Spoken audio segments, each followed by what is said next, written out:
What's the best whey protein to use? That's probably the most asked question when it comes to buying a whey protein. Everyone wants to know what's the best product, what's the best brand.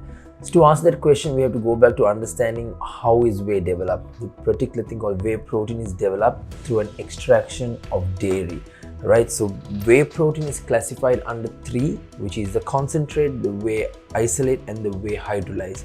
Are these three very different to each other? The simple difference is the extraction process. So whey concentrate has the lowest biological value. When whey concentrate is more purified, it becomes whey isolate. And when whey isolate is even more purified, it becomes whey hydrolyze. So what happens in the whole purification process, right? The amount of lactose will drop, amount of fats will drop, amounts of carbs and calories will drop. So the most purest form of protein is whey hydrolyze, and second would be isolate, and third is concentrate. So which is why you always find isolate proteins more expensive than the concentrate, and hydrolyze being even more expensive. So realistically, does this make a huge difference when you're selecting a protein? Absolutely not, because even though people claim hydrolyze or isolate to be more fast absorbing, on realistic terms it doesn't really matter. So to take this explain this further, I thought we'll do a product review.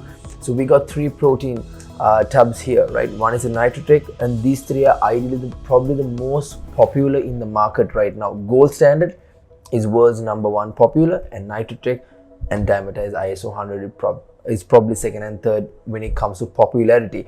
So you might walk into a store and try to figure out, okay, which one is the best. Okay, you need to first understand that protein powders are simply only there to give you additional protein.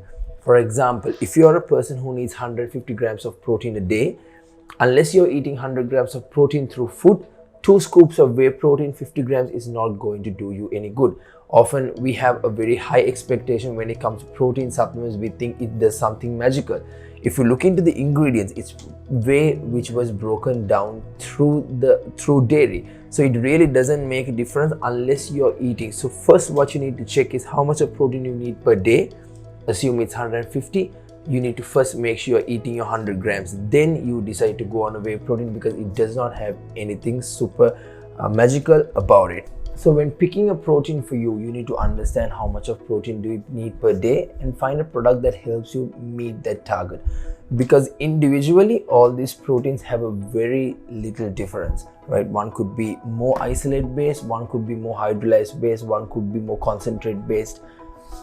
In realistic terms, it doesn't do big enough difference. So you might say one has 3 grams of sugar, one has 1 gram of sugar, one has 2 grams of sugar. But the gram plus or minus doesn't do much of a difference. So in the next video, we will talk individual, we will do comparisons of products, right? We will talk about the ISO 100 versus the Nitrotric to help you decide better.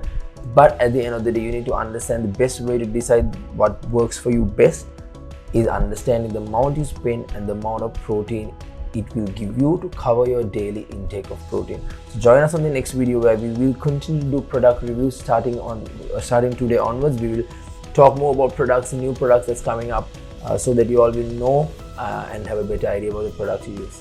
Stay tuned.